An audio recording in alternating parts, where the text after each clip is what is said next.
where there's a Mobile Bay breeze and magnolia trees, a walk down a calm eastern shore, sailboats in sight, a pelican's flight, dear Fairhope, Alabama. Good evening, everyone. Welcome to the Fairhope Single Tax Lecture Series 2025 edition. This has been happening for 10 years, so I hope that you've joined us before. If this is your first time, welcome. Happy to have you all here tonight. Just a couple of housekeeping things. One, of course, we want to thank the Fairhope Public Library for hosting us. This is the 10th year of the series. It's also put on by the Education Committee, so the Fairhope Single Tax Education Committee. I'm Alan Samory. I'm a member of Single Tax and also a member of the Education Committee. So we love putting this on, and so we're all happy that you are here. And we just encourage you to take the information and share our lecture series. They happen the third Tuesday of every month, January through April. I just also want you to, it's being filmed today, just so everyone is aware. We have a wonderful couple, Kelly and Jefferson Moore of Kelly's Filmworks. They are a local company. They live here in Fairhope, and so we're happy to have them this year. And so once they complete their editing, they're all going to be uploaded to our to the Fairhope Single Tax Archive website / YouTube channel. Yes, history on YouTube of Fairhope and our speakers, and a lot of them are up there. I believe even the first season is up there. And I know there's several people in this room who are on our YouTube channel who have spoken before. So. Anyway, so without further ado, Miss Catherine King, who I've known for many years and is a real friend of mine. She is the chair of the Fairhope Single Tax Corporation Archives and a longtime docent at the Fairhope Museum of History. A resident of Fairhope since 1966, she continues to be amazed by our fascinating history. So please give a warm welcome to Catherine King. Thank you, Alan. Good evening, everyone. First of all, can everyone hear me okay? Is the volume good? Well, good. Well, have a lot to cover this evening, and very glad that you all came and learned about the change in time because of Snowmageddon last week.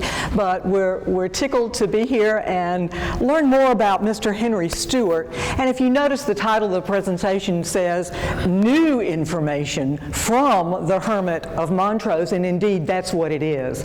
We had not seen this information from about Mr. Stuart until a lot of this information kind of landed in Fairhope's lap last year. So all new information, and most of it directly from Mr. Stuart himself.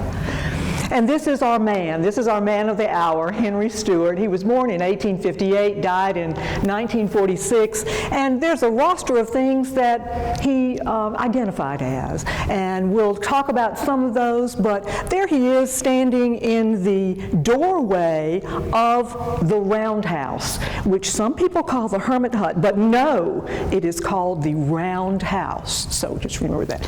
And then to the right is a picture of his library in the Roundhouse. Now, we would not be here today talking about Mr. Stuart were it not for the fact that we still have the Roundhouse that was completed in 1926. And I know many of you have been to the Roundhouse. Am I correct? Everybody's been, all right. And Mr. Ken Niemeyer, and I don't think Ken's here tonight, but Mr. Ken Niemeyer has owned the property for a good many years and kept it safe. There it is, you can go in any time, and I understand that some redecorating has been done lately, so you might want to stop by. Mr. Stuart has some new old or old new furniture that maybe just arrived today, so stop by and see what the Roundhouse looks like. In addition, we would not be here tonight if it were not for Mr. Sonny Brewer. And in 2005, you all know that he published the novel, The Poet of Tolstoy Park, based on Mr. Henry Stuart. Now, it's really a lovely, magical book. and how Mr. Sonny Brewer managed to grasp the spirit of Henry Stuart without what we know now is truly amazing. So we thank Ken Niemeyer, and we certainly thank Sonny Brewer for their contributions to keep Mr. Stuart alive for us. All right, I'm with the Fairhope Single Tax Corporation Archives. And last year we decided, the Archives Committee, we're all volunteers, but we decided with all this bubbling up about the possible move of the Roundhouse to the Flying Creek Nature Preserve, all this coming up, that we wanted to be able to put out the information for the public on our site. And so by working especially with the Fairhope Museum of History, and our director of the museum, Gabe Gold-Vuxen, is right over there, closely working with mainly the donations that were made to the museum, we've been able to put really hundreds of things on our site, so we try to make it the go-to site for anyone who wants to know information about Mr. Stuart. Now, let's get down to business. This is the new information that we've been talking about. You see that at the top, the Fairhope Museum of History received donations from the Stuart family. The great-great-grandson of Mr. Stuart donated 3 diaries from 1928, 1929, and 1934 to the museum. Also donated a scrapbook of photographs, most of them taken by Henry Stuart, and most of them never seen before, and a small little bit of a rug that Mr. Stuart, who was a weaver, made. Those donations we worked with this past year in 2024, again with the Fairhope Museums. This is their collection. Other new donations include another diary from 1911, before Mr. Stuart ever got here, but that is available through Mr. Sonny Brewer. And then materials from these other sources, like Mr. Stuart's college, which is Mount Union University, from University of Michigan libraries that has an excellent archival cache, and then other information from all sorts of sources, including the Single Tax Archive's already substantial collection about Stuart information. And what we've done with it so far is that everything has been scanned, digitized, cataloged, and put on our site, which is the address is right there. And here we have this picture of Mr. Stuart. He had a typewriter, and he is sitting not in the Roundhouse, but in a place called the Cabin. Tell you about that later. But if you notice, he doesn't have on shoes. He's sitting at a concrete table, sitting on a concrete stool, and typing. So concrete's really big that we're talking about. Big topic, big topic.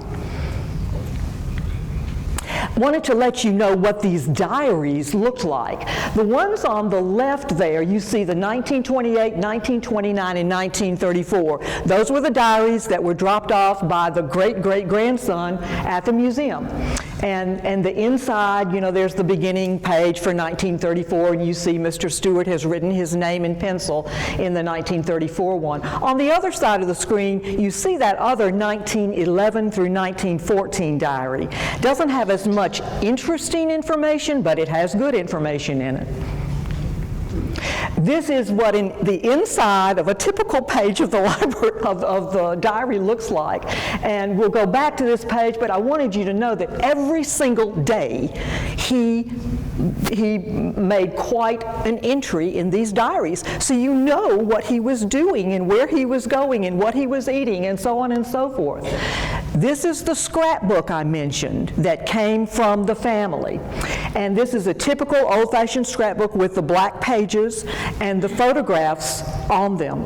Now, what Stuart did was, starting in 1923, he had a camera and he went around and took pictures. He sent the pictures with information on the back, which was either typed or handwritten. He sent those to his sons and family in Oregon. They kept them, and then over the years, they put this scrapbook together, and the white writing that you see is what is on the back of those photographs, but the family kind of journaled it for us. This is just a kind of a collage of other types of information that we have in the Stuart collection. Most of those are either newspaper clippings, letters that Stuart wrote, journal articles, things from his college, those types of things. And then there's a whole nother person who's been involved. This is a diarist, a person who collects diaries, named Sally Ivy. She lives either in Washington State or Oregon, and she bought on eBay that 1911 to 1914 diary. Wow. And she became interested in Henry Stuart. She looked online. Well, Tolstoy Park, if you Google, what comes up but the Roundhouse and Sonny Brewer. And so she got in touch with Sonny Brewer. They're now friends. There's Sally and her friend Jeff. There's Sonny and Bobby Brewer, who has 4 legs. And you see there in front, that was 18 months ago. She came down. Then she, on her site, she did 4 podcasts about Henry Stuart, his life in Idaho. We'll talk about that in a minute. And the fact that she came down to visit Fairhope. Last summer, she even went back to Idaho looking for the site where she hoped to find his Idaho house. It's just, everything has just kind of come together, you know. All righty, this is what we're going to. Now we're going to get down to business. Have 5 areas that we'll talk about tonight. The first one is Stuart's life before he got here. We don't know much about that at all.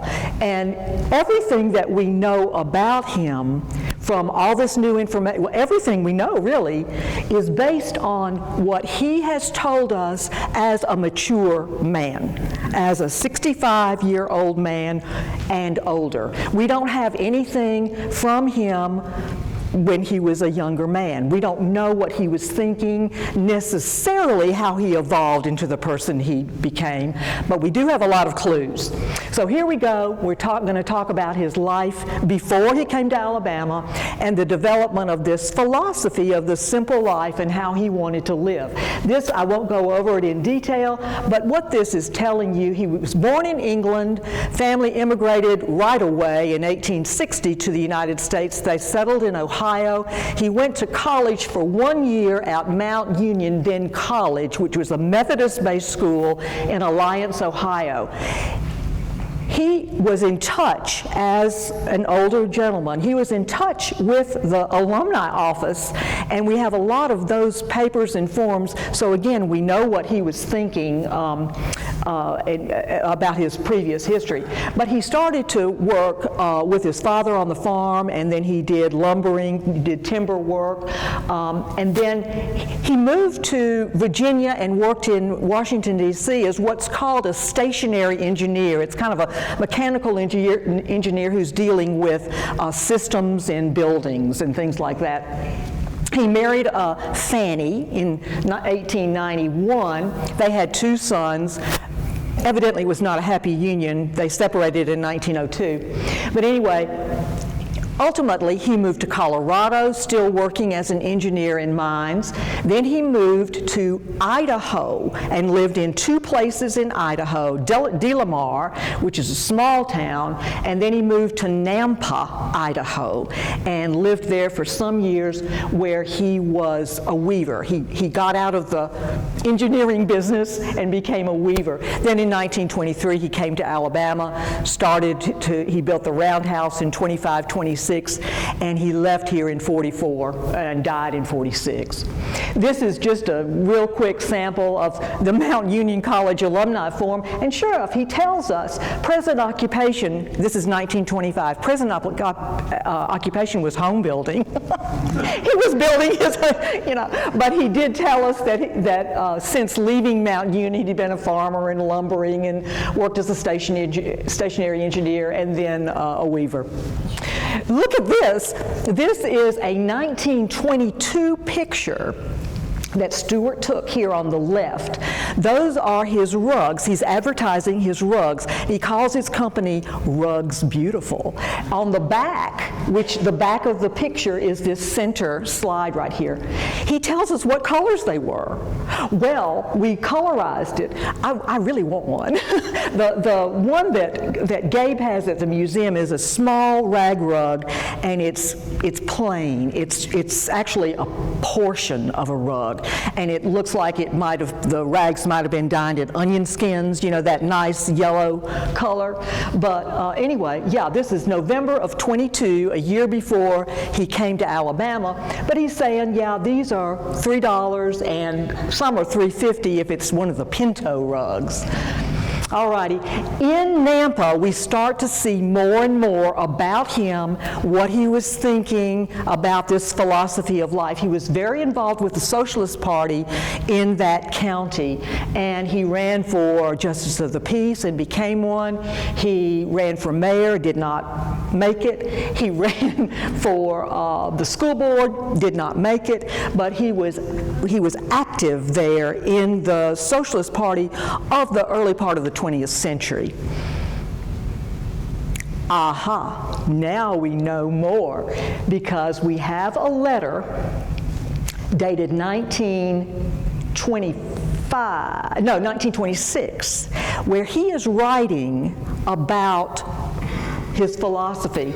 And he's saying, as long ago as 1916, I became known as an anarchist. And I think of an anarchist as a violent person, but no. I'll tell you about that in a minute. This picture over here, we have had that picture in our archives for years, but this particular picture has "Ye Old Anarchist" written on it in Stuart's handwriting, and that was at the University of Michigan libraries. This is his letterhead. That top right there is what his letterhead is. On it, you can see this philosophy of anarchism that he was talking about.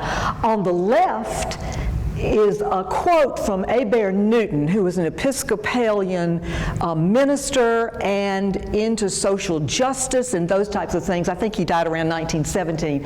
But he said, anarchism is the ideal to which Christ looked forward. Christ founded no church, established no state, gave practically no laws, organized no government, but he did seek to write on the hearts of men God's laws and make them self-legislating. Clue, clue. And then on the secular side, which was on the other side of the letterhead, you see anarchy is in the strict, proper philosophical sense means no tyranny. So that's what he was thinking. That's what he was doing. I really want to learn more about this movement, but that's where he came from. So we assembled his philosophy, all these writings from these letters, and in the black with the white, you see that he's saying these really very interesting things. For years I've been fighting war, militarism, and orthodoxy, and growing more bitter every day. If I were worth $1 million, I would never give any money to a college that turns out Orthodox priests. Democracy is but a pretense and a rotten sham. These things will continue so long as the common people, it's a lot about labor, as the common people are ignorant, stupid slaves. This is Stuart writing this in a letter. Tolstoy was right. Until the toilers, the workers, get wiser and better, there's no hope for them. And then the other one is, prevailing idea of public education is to learn to sidestep useful toil and to gain a living by wit in exploiting others. This is what he's on about education. The slave idea of looking to authority for reasons instead of thinking them out. So that's what he's thinking. He called it miseducation. He was very impressed, however, with Marietta Johnson and her philosophy of education. So there you have a little local relationship. But at the top, we see his guiding principles up there, which is to practice the golden rule and to try to show friends, in other words, everybody, a simpler, better way in which to live. That's what he wanted to do. As he matured and became this 65-year-old person who didn't have any family that he had to take care of, his sons were raised, and there we are about 1923 when he decides to move. And, you know, why did he come to Alabama, and why did he even move, and all this sort of thing? Well, everyone has read that he had some type of illness. I've never read, except in one spot, where what that illness might have been. And others may know, but I haven't seen it. The only thing that I've seen is a 1940 article in the Baldwin Times saying that he had lead poisoning. So I don't know if that's what the author said who had interviewed him. He was a very elderly person at that time. I don't know. Then we've had other things where I believe Gabe told me that the great-grandson said that it might have something to do with working in the mines and some type of respiratory issue. We don't exactly know, but we do know that he wanted to leave Idaho and move somewhere where it was warmer. He tells us that right there, and intended to go to Southern California. But then he started to get, he was an incredible reader, and he started to get this information, these leaflets and pamphlets, and it was about Montrose and Fairhope and the climate here and the beauty of the place. And his correspondent was Mr. P.A. Parker, which we'll talk about him in just a minute. So as early as, say, 1920 or 1921, when Parker started to publish this information, Stuart started to know about this area. So let's talk about P.A. Parker for a second. He's very important. Stuart writes that through Parker, I came here from Nampa, Idaho, in October of 1923, and I'm glad I came, underlined. He lives but 200 yards away from my cabin and is one of the best neighbors I ever had. There's P.A. Parker and Mrs. Parker, and this is Little Bit, the dog, the terrier. And if you go up to the roundhouse, you'll see a concrete slab, and Little Bit died in 1925, and there's a little memorial to Little Bit and some other four-legged people who aren't with us anymore. Just a tiny bit about P.A. Parker. He came to Fairhope around 1898. He joined the Fairhope Industrial Association. He was a surveyor. He was an ardent single taxer. Something happened in 1905, which is a whole other story, and he left Fairhope and went up to Volanta. And in Volanta, he started a sawmill, and he also became involved in the Mobile-Volanta-Pensacola Railway, which is another whole interesting story. And then he continued to survey throughout his life, and he also wrote history books, children's books, and we'll get to something else he wrote. But then he moved up to Montrose and he moved to Montrose in about 1913, and he started writing this kind of newsletter. And we have a portion of it bound in the library in the reference section. It's not the entire number of the leaflets. But here you see Volume 1, Number 1, printed out of Seacliff, Alabama. That's before the post office in Seacliff closed.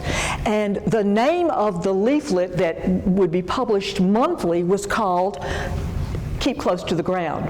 So Parker had some type of conversion.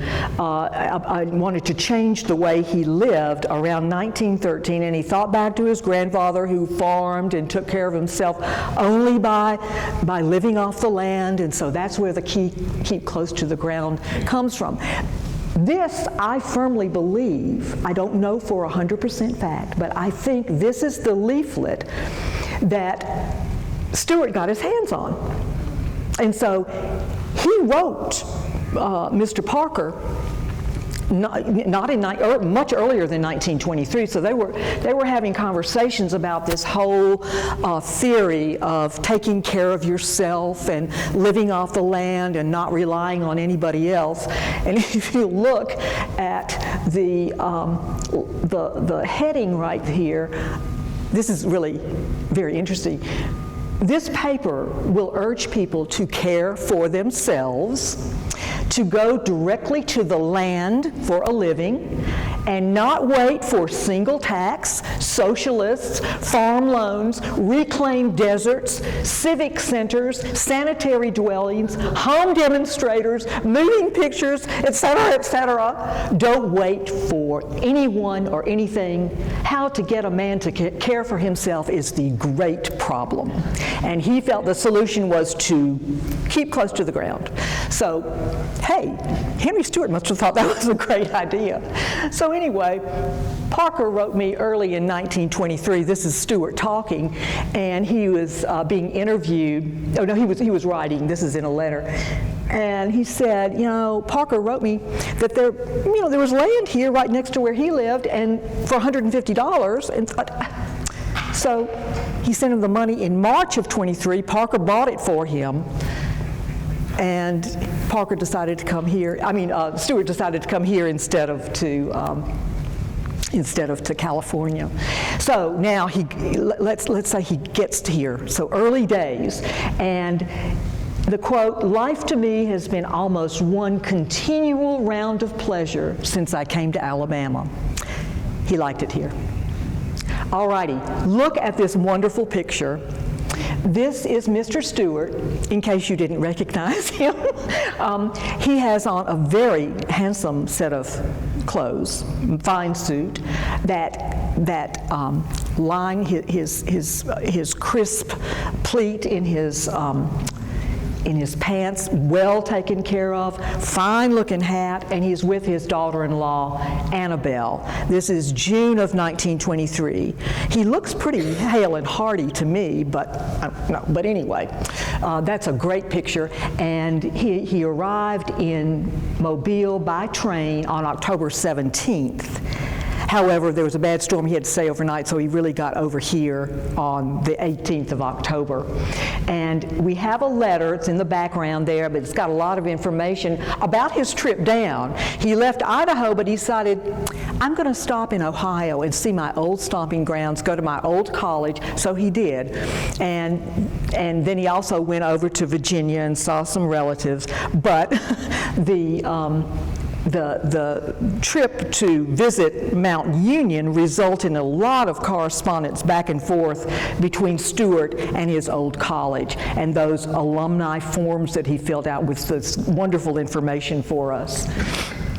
And here he said, this is an article, this is a 1929 article he was interviewed, but he said, I arrived in October of 23 and remember well my feelings as the boat came down the bay with the stretches of pine and red sand hills in sight, that this was home. He already felt home, like at home here. And he said he was really pleased with the land, and he had to clear it. It was scrub timber. Sometime earlier it had been clear cut, and so we'll see some pictures of the trees, and they're not big trees, but he had to take care of everything. He wanted to take care of everything himself to suit himself on that 10 acres. And this is the map, courtesy of Mr. Robert Norman back there, who found it. And this is where we are. Here's Parker Road right there. And y'all know where that is. That's the road in front of the Roundhouse, and also cross 98 and goes over to Publix.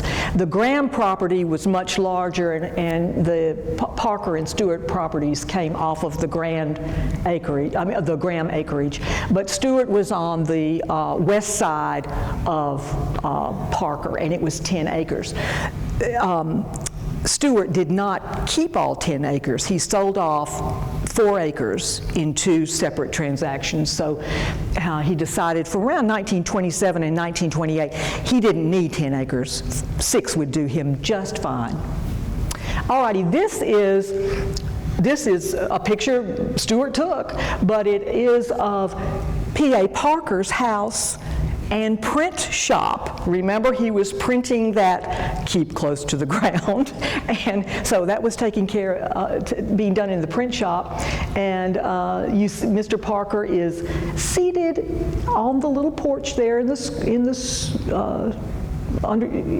shadows, but Stuart stayed there just for a few days after he got to the area. He had shipped all his boxes and things, and Parker had stored them. He erected a cabin within 13 days. This was his first abode on that property. He also tells us about the wonderful things that he gets off the beach. Down at the beach, a half-mile away, was material of all sorts, which could be used in building and free for taking away. Well, in these diaries, he takes his barrow, his wheelbarrow, but he calls it his barrow, and he was picking up brick, rocks, sand every single day and rolling it up. I mean, pounds of this stuff. Sometimes he carried it on his back. So yes, he did take advantage of the material on the beach. This is the cabin. It's of course no longer standing, but that was his first abode. It's the back of the cabin. We'll see the front of it shortly, but this is what was erected in 13 days, and it was just to the west of the roundhouse front door, which is right now where that building is. And he mentions, and again, he's sending these pictures to his family. That's why we have them. But he makes these little notes. He's got a magnolia blossom in the turpentine pot, and he hated snakes. We always see these things about snakes, and he killed a 40-inch black snake there. He's telling his family this. Here's the inside of the cabin, not the roundhouse, but the cabin. Some years later, this is in the 30s, and he built it in 1923. And so you see what that looks like, and found a little something in one letter. He said, you know, friends have told me that I resemble somewhat the great Tolstoy. So. This is the front of the cabin, which is right behind Stuart, and then another structure. Here we are in December of 1924. He'd been in Alabama for about 14 months. And Mr. Stewart's standing there with shoes on, and there's the cabin behind him, and then to the left is what he called the pavilion, and this was a workspace, an open-air workspace for him to store things, to work on cutting wood, whatever he needed to do. There was also what he called his swing hammock in the pavilion, and he used that ladder to climb up to the swing hammock and take his naps. He was a good nap taker. He's always talking about his naps. Now, way, way, way over in the corner, you see something white with black holes. That's the beginning of the concrete blocks, just the very beginning of the concrete blocks that would be used to build the roundhouse. All right, this is about 6 slides. We didn't realize this at first, but Stuart kind of made a commentary of his trip to Fairhope that he walked. You know, what did he pass by on his way to Fairhope? And we realized, oh, he's told us. He wanted his family to know, but he didn't specifically say, but we realized, this is what's happened. So these pictures were dated in 1924. Again, he just got there in late 1923. He was getting settled, looking around. And this is a map that my friend Robert Norman made. Thank you, Robert, so much. This is great. But it's a topo map, and you see, you know, where the roundhouse is way up there, and then you see the green line going down, and Sally's Cabin and the Fly Creek Bridge and another footbridge. We have pictures of those. We couldn't believe it. So we're going to look, but I have to take you quickly up to Montrose, just 2 pictures, because he took this picture of the, he called it the turpentine forest, and he was telling his family about turpentine and getting the turpentine out of the trees.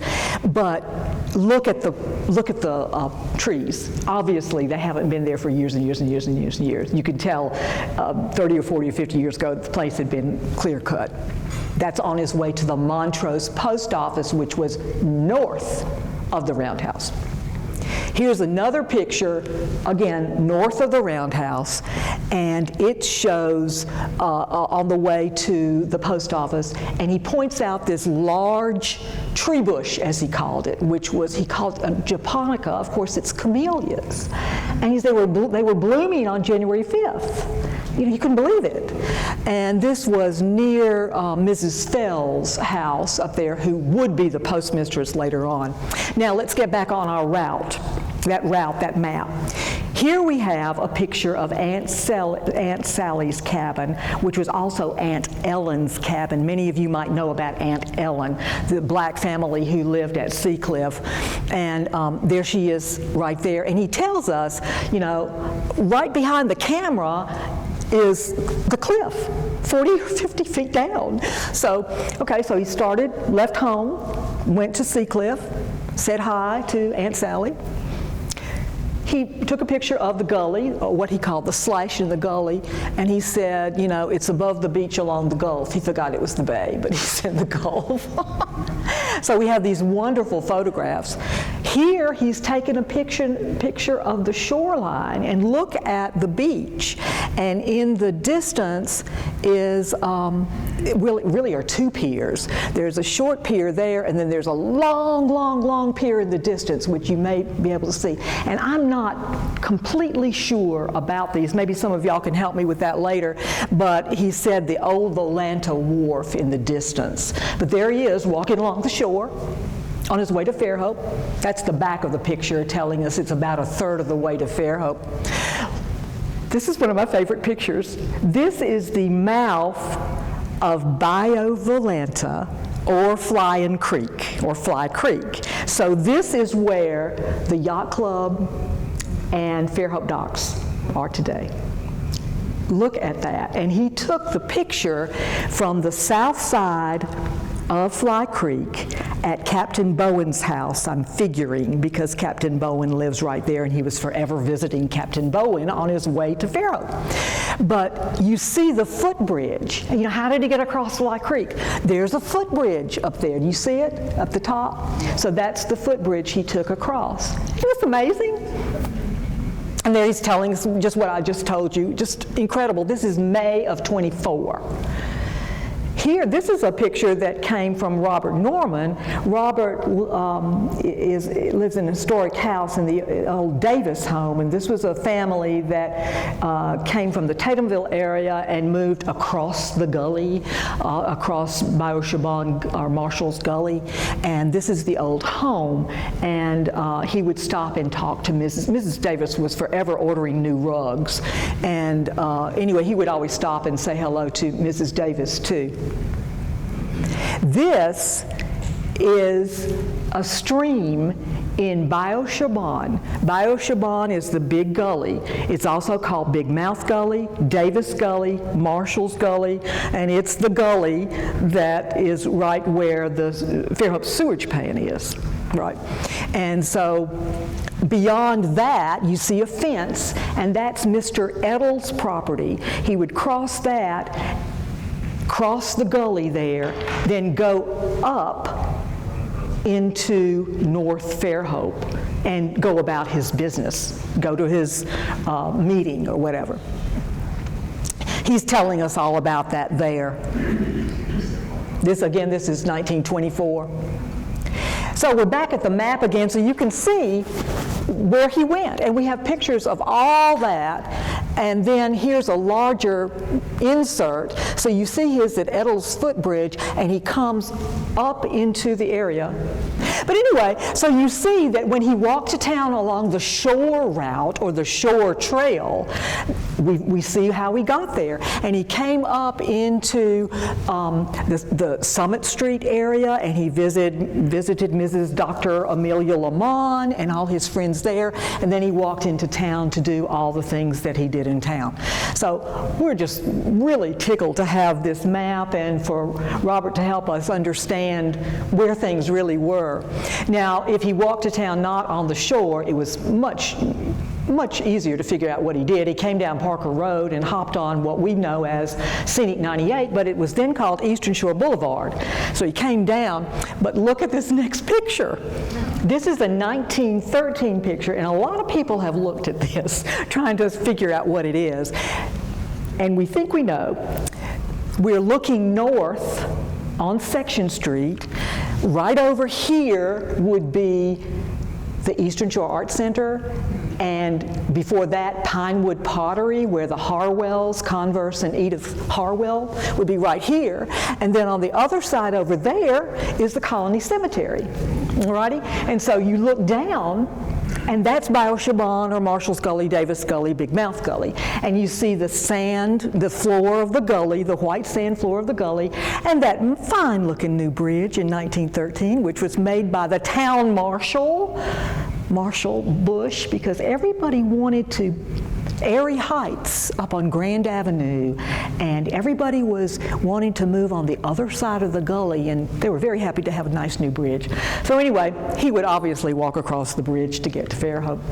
When he got to Fairhope, he sent this postcard, which was a Stuart the Picture Man postcard, but he sent his family this postcard. He put an X on the cooperative store when it had a nice, good roof, not like it has today. And he says, you know, that's where I do my trades. That's where I sell some rugs. That's where I get some staples. He didn't have to buy much food because he was growing everything, but he did need some things. And then the O right here is the roof of the Pine Quat shop, which was owned by Mr. and Mrs. Call, Annie Call. And he said, that's where I got my kumquat candy.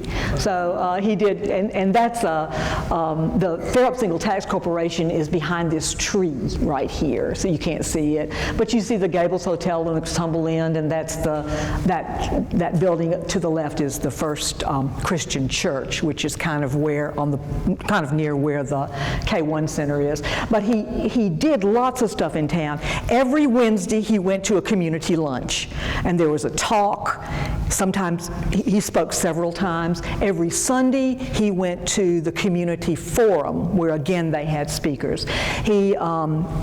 He did business in town. He sold rugs at Wheeler Mercantile, which is at the corner there where Gigi's, is that the name of it? The children's store across from Fairhope Pharmacy. He had all these neighbors that he would stop by on the way. Captain Bowen, who was the owner of the Apollo and the Eastern Shore Boat Company, and a former mayor of Fairhope. He would visit Captain Bowen all the time. So he was not a hermit. He knew people. People knew him. Now, we're moving to 1925-26 because those pictures were early. Those were when he got to town in 23 and 24. By 25 and 26, he's ready to start the roundhouse. He's living in his cabin, and he's got his nice work pavilion. And so, you know, he built this really odd house. And we don't really know why. There are no plans. I've never seen anything, maybe others have, but I've never seen anything about why he would build this. But look at the inside. This is that 1911 through 1914 diary that Sally Ivory gave Mr. Sonny Brewer.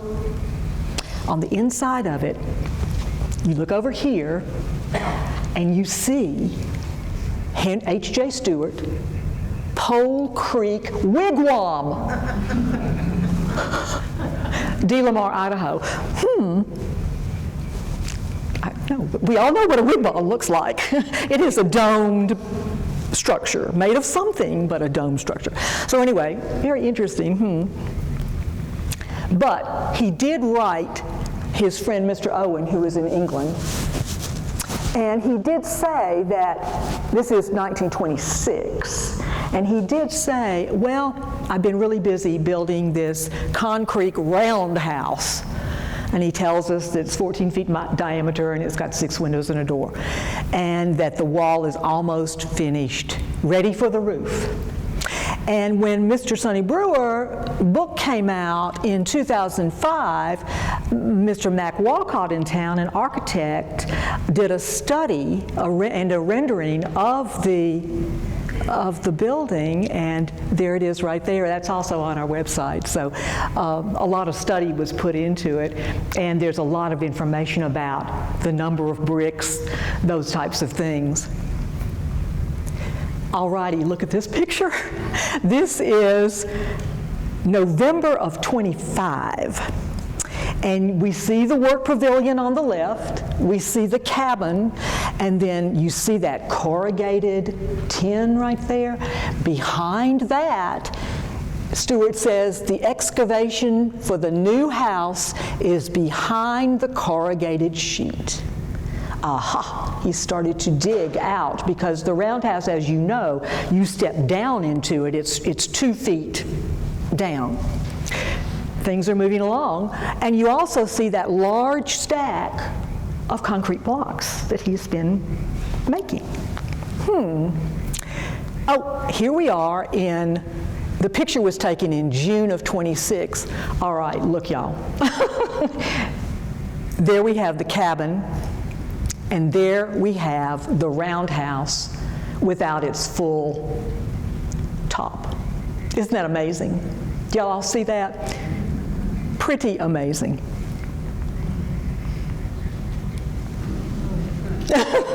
What do you say? What do you say?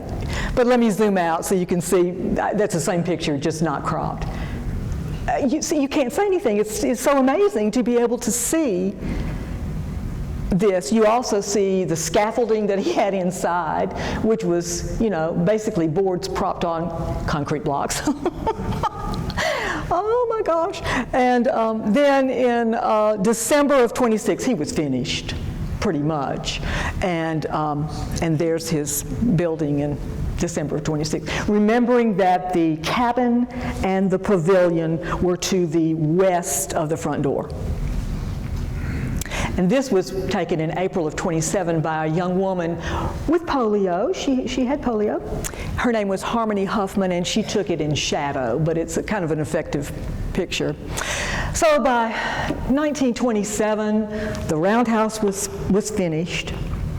And this is just a real interesting picture. We have had this picture in our collection for many years, but it was also in Stuart's collection with an X on Mr. Stuart. You see him. And it is a gathering of single taxers. And you see the seat of honor with the picture of Henry George right there. Mrs. E.B. Gaston is to the left of the picture. E.B. Gaston is right behind the picture. P.A. Parker is this short gentleman with the glasses right here. Mr. T.H. Moulton, who developed Ingleside and had the horse named Prince and was the hotelier from Birmingham, is the man in the chapeau in the back. And I don't know who these other people are. I'd love to know who they are. And some of those ladies are dressed in very unique outfits. So anyway, he did go to the Single Tax Club, but he was not a proponent of single tax.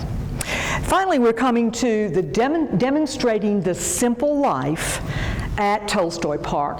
And again, we know that he's trying to show friends, that's everybody, a better way in which to live. This is the concrete garden. He gardened all the time, and he had a vegetarian diet. The concrete garden, this is the new concrete garden as opposed to the old concrete garden, which I'll show you in a minute. But this concrete garden is not all the way concrete to the ground. It's the beds don't go that deep. But this has strawberries in it, and it was easier to to deal with your garden if you don't have to bend to the ground. But he grew all sorts of different things, and he ate no meat, cheese, butter, or milk. He even gave up milk, and he gave up coffee. And I'm not sure where he got his protein, but I presume he had some beans. But anyway, and he canned fruit, and he hand milled all his grains. He shelled corn, dried it, and ground it as he needed it as well. And he also he bought bags of wheat and did the same thing. So he was a big eater of oatmeal. He usually had these one-pot kind of mush meals where we have oatmeal, maybe some ginger in it, and then fruit juice to liquefy it. He usually steamed his food, he did bake his own bread, and he toasted bread, and so he could just grab a piece of toast when he needed it. So he had a well, but he was forever going to P.A. Parker's to get water, so maybe his well was not something that he could drink. And then he had this strange, he was up at 3, 4, or 5. He had lunch at 10-ish, and then dinner really early, or supper, and then he went to bed. A lot of times he woke up because inside the round house there are ventilators and windows in the ceiling, and as the moonlight came in, he'd wake up and read or do a little bit of work. This is, these are dashings, and I surely didn't know anything about dashings. Stuart's saying that the growing of dashings has taken my fancy very much. These, if you think of the elephant ears that are growing in our yard that just kind of multiply, they looked kind of like that. They were heart-shaped leaves with these tubers. He would eat everything. He would steam the tubers, and then he would process the greens, changing the water very frequently because it was very sharp tasting. He would make dasheen preserves and then just eat the greens. So we learned about dashings. The federal government in around 1910 promoted dashings in the country as a substitute for potatoes if your potato crop failed. This is another view of the concrete garden, the old one, because you see it's fully encased in concrete right there. He would bring the soil up from other areas of his property. He fertilized with hyacinths that he picked up down at the beach. What a blessing 'tis to have such good health as I have, and to enjoy such luxury as one can find in the woods of Alabama. Alrighty, this is what I call the GQ picture of Henry Stuart. He looks very handsome there. This is in 1927, he was 69. He told us that his objective in doing so much hard work is partly to demonstrate what a man of 70 can do by following the simple life as a vegetarian. And then too, he's very happy making all his plans and things. Someday I may write a book on gardening or the simple life. Well, we don't know if he did. I don't think he did, but that would have been nice. On his 70th birthday felt fine. He felt great. He rarely commented, and on the diaries that we have, he rarely commented on his health. He had some spider bites, and he had a very severe bruise of the foot. You know, he's barefoot all the time, that laid him up for several months in 1928. But overall, he seemed to be very healthy. He says, my health's so excellent that I've joined the Morton Alexander Century Club. But he lost 50 pounds when he came here and started doing that really, really hard work on building the house. He was about 190. When we saw him in his nice suit and his hat in 1923, he was a sturdy-looking, fine-looking gentleman. But here, he's obviously much more slender. Alrighty, these diaries are just incredible. This has so much in it. For example, he's noting that it's his son Herschel's 37th birthday in 1929. Well, he writes that he was born at 1222 on this at 12th Street Northwest, Washington, D.C. His mother was in the White House the night before. What was she doing in the White House? Fanny, I don't know. No. And then he jumps to the alligator that he saw on the way, at Fly Creek. And then, just what he's doing about cutting wood. He's shelling a lot of corn here. Every single day, he's telling us what's happening. It can get pretty monotonous reading, but then you get these jewels, these wonderful tidbits. Put on the old shoes to get wood in the evening. First time in 18 months. The bottom there says Valerie and friend here at 2:15. Well, we know that Wally Valerie visited Mr. Stuart, and I think, Alan, in your recent article about Wally Valerie, you mentioned that, yeah. And so we have evidence, yeah, that's true. So members of the black community did come by and say hello to him. But he told us what he was reading, who he was writing to, what he thought, what he was eating, when he went to bed. It's unbelievable. So these are kind of some of the daily activities that we've already talked about. But one thing that you'll see is in a minute is that he had visitors. It's truly amazing. He also tells us a lot about the process of making these rag rugs, because he had a lot of work to do with the material. Most of the material was donated. People just gave him rags. He had to wash it. Then he had to cut it or strip it. Then he had a sewing machine. He sewed the pieces together. Many times he dyed it. There was a dye kettle going, bubbling over in the other room. So, he was busy. He was always working. In 1928, he put up a sign on Eastern Shore Boulevard at Parker Road, which is our scenic Highway 98. And he put up the sign, the Ye Olde Weaver sign. He drew what the sign looked like, and this appeared in the diary. This is just some of the things that he would say. We had 2 carloads today. It's July of 37, and he's already had 505 visitors by July. 25 visitors today, many visitors today, Detroit visitors today. In 1929, he had 1,000 visitors. In November of 2024, there's a notebook, as you all know, in the Roundhouse where you sign your name. In November of 2024, there were over 160 signatures. So people come. Every time I've been there, somebody's come in to look around. People know about Tolstoy Park. It's truly, truly amazing. He says, I believe in handcraft and have learned that the kingdom of heaven is within. This is a picture of him showing his rugs. Those are the pinto rugs that are colored with the stripes. And then he says, I think there's a kindly look on my face, and that may be partly to the reason that the children really like him.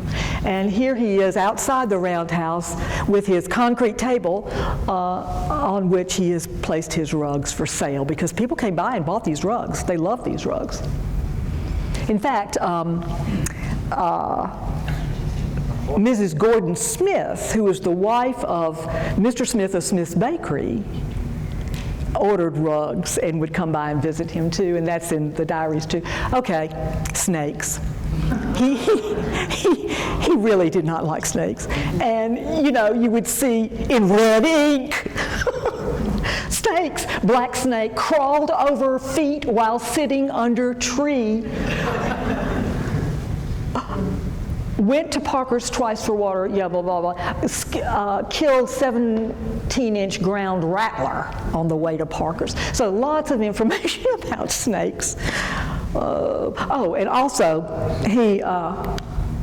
there are lots, when he was sitting in his hammock in the Roundhouse, because he slept in an elevated, he had climbed the stairs and hopped into his hammock, and he would look out into the stars in the night sky, and very, very frequently he would let us know where Jupiter was and where Venus was, and we would see these, these drawings of the crescent moon and all those types of things. And then time marches on, And we don't have good information after 1934 because we don't have any more diaries. But he did leave in 1944 and moved to Oregon. His two sons and their families lived out there. The property was purchased by Converse and Edith Harwell. This picture over here shows the Harwells in 1936. They moved to Fairhope and opened Pinewood Pottery, which is the location of where the Eastern Shore Art Center is today. But they moved to Fairhope in 1938. But in 36, they had come down to look around. They stayed with Mrs. Marietta Johnson at the school home and, kind of looked around. Well, they went to see Henry Stuart. And there's a picture right there of Mr. Stuart and Converse Harwell, and Edith is on the other side of Mr. Stuart. They're looking at something on a concrete table. Concrete furniture all over the place, y'all. But anyway, the Harwells started to know Mr. Stuart as he was really getting older, and from some of the letters and columns that Harwell wrote, he talks about, trying to help him out a little bit, and he and Edith did purchase that property from him. And I don't know how long they kept it, but ultimately, Mr. Ken Niemeyer and maybe some other people bought the property, and now it's owned by Ken. So he left in 44, hopped on the train on June 11th and went up. And in his obituary, his son said, this was Ed, his son, he said his wants were few and they were satisfied. This is of his life in Portland. So his remaining years in Portland were spent in peace and comfort, with the memories and praise of Alabama always on his tongue. He appreciated friendships made while living there and rejoiced in his friends' understanding of his philosophy of life, of the simple life. So I thought that was a lovely thing to appear in the obituary. I really did. And so here we have Mr. Stuart, and we know he was not a hermit in the sense that we think of people living hidden away, but he was a fascinating person, and it felt to me in reading through all these things that he was really so happy. He always said he was happy, and I got the feeling that that happiness came out of being able to do what he wanted to do. He didn't have responsibilities of family. He loved his family, his children, but he didn't have those responsibilities, and he could do and live how he wished. I don't think he was necessarily poor. We have information in some of those forms he sent back to Mount Union College that he had money at the post office. He wasn't going to put it in a bank, but he was going to put it in the post office savings account that would well take care of him, he said. So he had a plot in the Montrose cemetery. He planned to die here, but that changed. So anyway, we're very, very fortunate to have this new information, and it's all on our archives, with the great assistance and help and consideration and collaboration of the Fairhope Museum of History and Gabriel Gold-Vuxen, and who's the director, and Miss Alex Box, who is the museum assistant, are great. And they have shared their collection so that we can have it online, and we at Single Tax were able to process it with the help of my dear friend and colleague Savan Wilson, who manages all this for us. But it's cataloged heavily. It is cataloged to the best of our abilities, so that when you look at a photograph or you look at a letter, that you'll get a sense of what was really going on. All these other people have contributed to our collection at Single Tax. There is a piece of paper in the back. It's green paper, and if you want to search just specifically for Henry Stuart on our archives, those are some keys, but really it's easy to find it out there. This is an example of what a file page might look like. And so I have to say that our new information from Mr. Stuart has been most enlightening, has really added to our knowledge of him, the richness of the time, and what he was doing up there in the woods. And he said, you know, I'm glad I came to Alabama. So, so that concludes my comments, and I'd be happy to take questions. I also will tell you that I'm not affiliated with this, but I'm happy to let people know about it. The Tolstoy Park Committee is trying to raise funds to move the roundhouse to the Flying Creek Nature Preserve. So we're not here necessarily to raise money. I just wanted to make you aware that there is information in the back, and there are members of the committee here who can speak to that. And if you have any, let's go back, and if you have any questions for me, we'll take care of those. And then if we have time, we can certainly ask Sonny Brewer, Savan Wilson, Dick Scott, who is the co-chair with Sonny of the committee, to talk about that. Does anybody have any questions for me? You're just overcome with information, I know. I was too. I know. It's just, yes, Jeff? Where do you think he got all the concrete? He made it. He just had it? Yeah, he made forms. He had these 30, he had a form. One of the pictures, the forms are there of the slabs that form the bottom part of the hut, and he could make it any width. They were 30 inches a square, but he could make it any width he wanted. If he needed, 3 inches or 3.5, he could make it. But yeah, he made his concrete. He made everything out of concrete. Any other questions? Well, yes. You look familiar. Kathy, my sister. Yes. You had mentioned that he would take his barrow to the beach and pick up things. So in picking up stuff at the beach, you said something about bricks, because there was... Yeah, he picked up rocks, and the bricks were left over from old potteries that were around the area, just bricks that weren't good enough to be sold. So they were just there. He would pick up stuff. He would pick up junk along the way. Useful, sturdy junk, he called it. Yeah. Yeah. Let me take it to Lynn. You have to talk in this, Lynn. I used to be loud. So he mentioned, let's see, is it on? Is that working? It's for the camera. Yeah, it's for the videographer. Oh, okay. Yeah. So you mentioned that he gathered clams to eat, and in those years, oysters were very plentiful. Did he mention oysters? He didn't mention oysters. He mentioned clams in 1934, so obviously he had a shift in his diet. Maybe he decided, I need a little bit of protein. I was worried about his diet, but he didn't mention oysters. Anybody?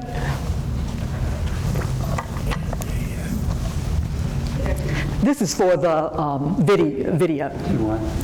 Do you know, so what he had a cabin, do we know what the motivation was to build the hut?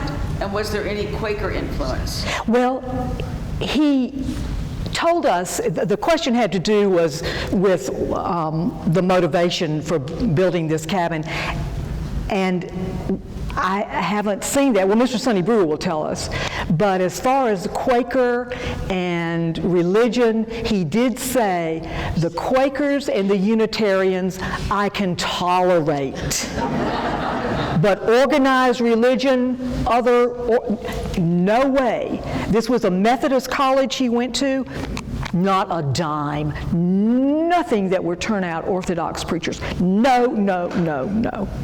So I think Mr. Sonny Brewer has something to say. Now, Mr. Brewer, remember that that microphone, you have to come up here and use that also. As you can see, we have many, many microphones going on. So if you will rise, please rise, sir, and come up here. Savan Wilson.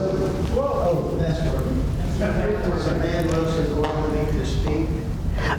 Well, come up. but we have to be able to hear you, because what you say is very important.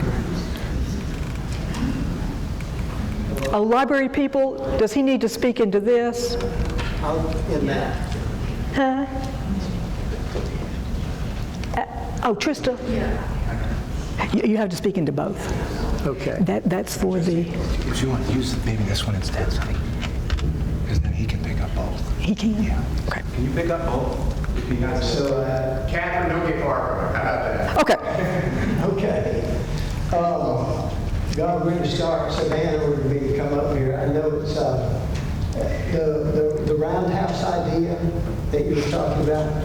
He liked a roundhouse. He lived in 1910 and 11. That first diary, he lived in a wigwam, and if you Google wigwam, it looks almost exactly like his roundhouse. And like the Three Little Pigs, you know, a wigwam is built of sticks and skins and leaves and vegetation.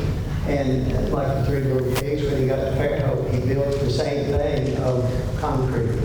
And God, did he love his concrete. I ran into Dean Mosier the other day at Ace Hardware, and Dean said, what was his aggregate? Like, what was the little gravel that he none.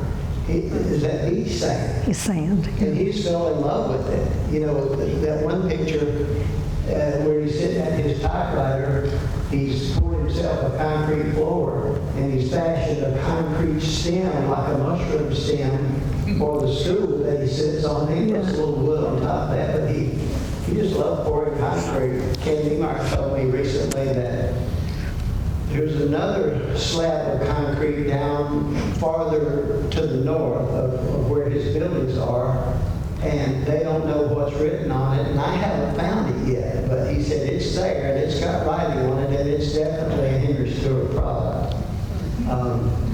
Let's see, the protein idea, you're worried about it? I am. I've been a vegetarian for about 20 years. Mac and Jim know this. I say I don't eat anything with eyes, but and I'm okay, you know, without. I get proteins from beans and peanuts and all that kind of stuff. And I'm 76 and feeling pretty healthy. I don't have to have a hamburger.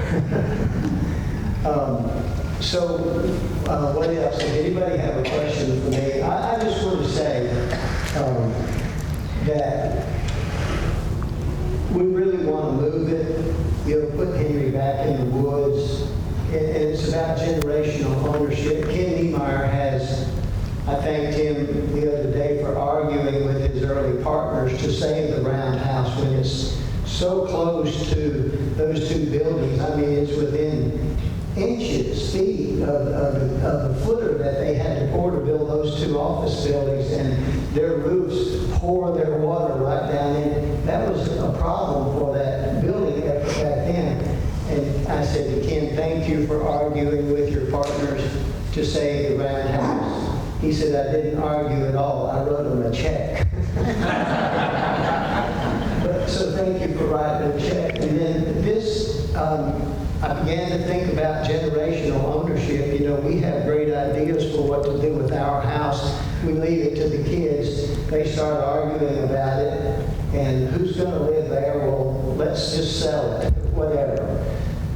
What's going to become of it 20 years hence when that 10-acre parcel overlooking the city of Fairhope from the north is worth an untold sum of money? I mean, I can imagine a hospital complex there. I just make, you know, just whatever. And it all belongs to Ken. And so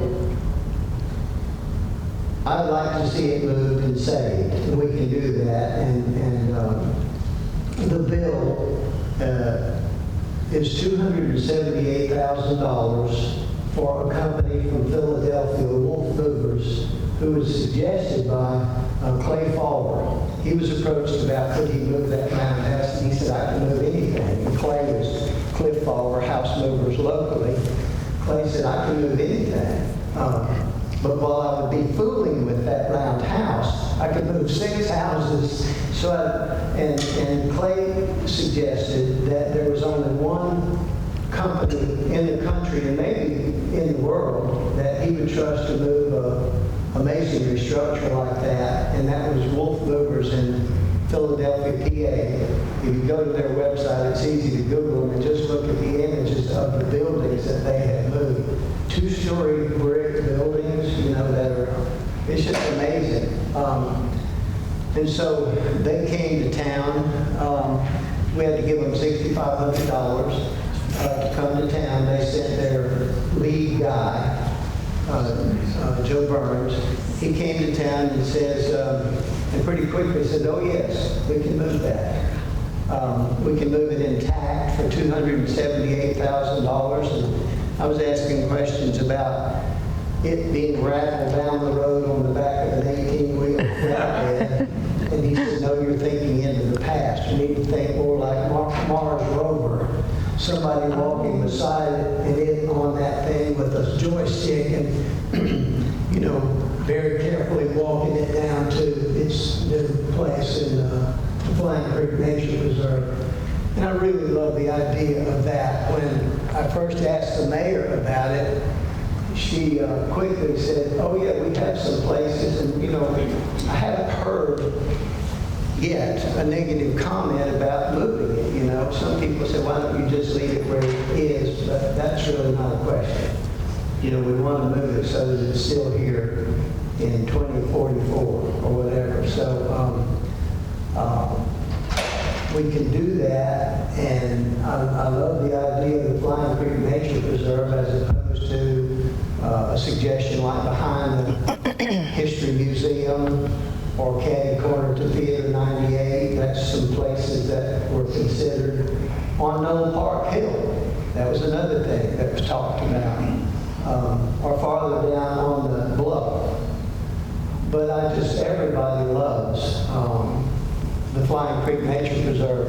It's possible, if not likely, that when Henry Stuart came to town and didn't take the beach route, that he just came straight across and maybe even walked across the site where it will be, you know, moved to at where the carriage trail meets the logging trail. It's a perfect site for it. I'm excited about it. So we want to raise $278,000 plus about $150,000 or $60,000. $369,000 ought to cover the bill. If we raise $500,000, we'll just give that to the city too. They can keep it for whatever. But we're trying to raise that money, and not going to keep on about that. It's a thing you can scan that QR code right there within minutes. Do that on your phone. So, does anybody else have a question for me? Yes, sir. Just real quick, is there a deadline on that quoted price from the company? How long is that good? We're okay until October of 25. So we've got essentially 8 or 9 months to raise the money. Also, the conveyance to the city by Ken Niemeyer, who did a legal document, a conveyance of that house to the city with 5 or 6 subject to this and this and this. It has a date on it too, and that's October of 2025. So I think we're going to do it. I really do. All of this, it's a Fairhope story, if it's anything. I mean, we're here looking. Henry is writing about Fairhope history. It's like a better historical account of Fairhope in the 20s and 30s. In the 20s and 30s, it was founded in 1894, so that's only 20, 25 years after the place was founded that Henry is living here and loving, moving to Alabama. My book is a novel, and I wanted to raise, when I wrote that novel, I wanted to raise the spirit of the man, not necessarily the letter of the man. You know, I knew that he had 2 sons. I didn't care what their names were. I named them Thomas and Harvey. And that's okay. It's a novel. But what I desperately wanted to do was to capture the spirit of this man, because I thought I understood him. And the lawyers at Random House called me when they read the novel in manuscript form. we're thinking about this. He was a real man. He's got real heirs in the science. He's got a real family. We're talking about whether or not you're going to get sued. And I said, oh my, don't take this money back from me. I waited for about 7 days while they discussed it on the 7th floor of that building. And he called me back and they said, okay, we're satisfied that they might sue you for something, but we will defend it. We're not worried about it. You haven't said anything that makes him. And said, probably you're not even going to hear from anybody at all, unless the movie gets made. If the movie gets made, they're all going to come see you. But so about 3 years after the book came out, and I noticed that it was a Oregon area code. And I said, I guess I'll take this. Here they come. I took the call, and she said, Sonny Brewer, and I said, yes, ma'am. She said, I am the great-great-granddaughter of Henry Stuart, and I am sort of the family archivist, and I have a trunk full of his stuff. And we, around the table, we did not know him. He was dead before I was born, and so, but we talked about Henry Stuart. And we just want you to know you have captured the spirit of our great-great-grandfather. We all love what you've said about great-great-grandpa. So nobody's mad at me that I took liberties. And I'm glad they aren't. And still, that movie's going to get made. Any more questions for me? That lady over there. Just one, are there any fundraising events planned? Oh, Lord, yes. Everything from car washes to...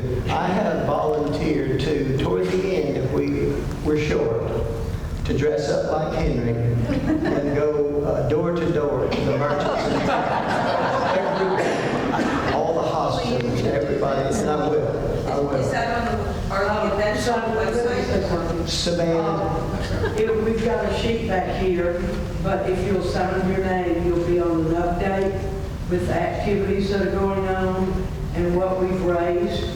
So we've got a pretty good mailing list, but if you go on, there's a place on our website, you can sign in to be, you can unsubscribe at any time, but you'll get all the updates. Yeah, and so I'm doing a thing on the 13th of February at Page and Palette to sort of kick it off, a Q&A about moving the roundhouse. So, yeah, whatever it takes to move it to a safe place. Get Henry back in the woods and out of the parking lot. Yes, another question, Mac Walcott. Yeah, I was just going to say what a nice coincidence it is tonight. This is your birthday. Oh! Happy birthday! I appreciate that. Yes, indeed. Yes, ma'am. Do you think that he was influenced by the American Indians? The roundhouse, it looks like a teepee. I absolutely do. He was all about philosophies and religion and spirituality and living out west in Idaho. In the diary that I have that I'm going to give to you guys, I want to copy a few more things. He talks about leaving the wigwam, going to Napa, and it's described in the diary that I have. He and his sons camped. They left in a wagon pulled by a mule, and he talks about camping out under the stars and all of these diary entries. He's telling me where where Venus and what the moon is, and living in that wigwam influences me to think that. He could have built anything. He threw together that cabin, he called it, in 13 days. Yeah. But he liked living in a roundhouse, and he's a roundhouse kind of guy. And his rugs have a sort of Indian... They do. Ma'am? His rugs that he made. Yeah, weaving, and he made his own dye.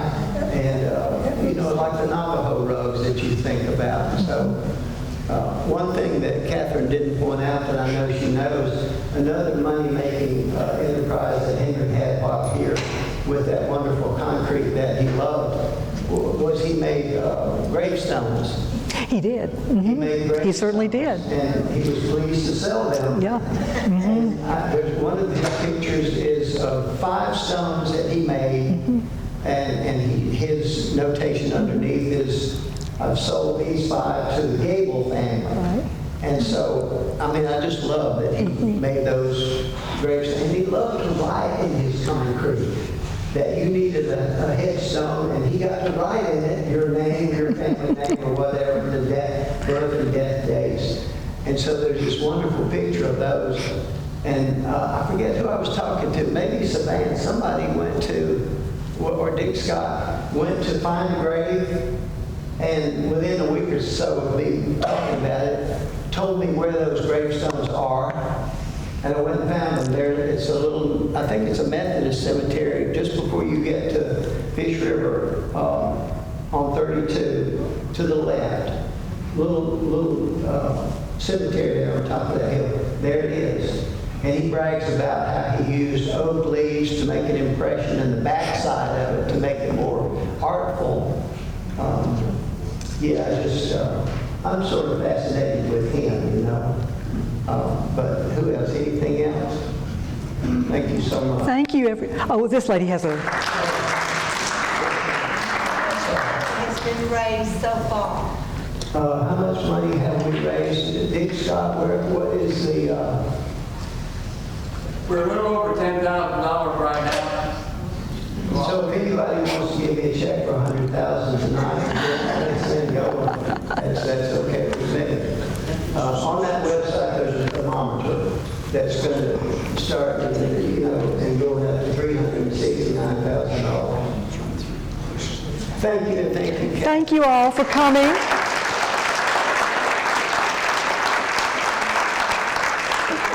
Thank you so much.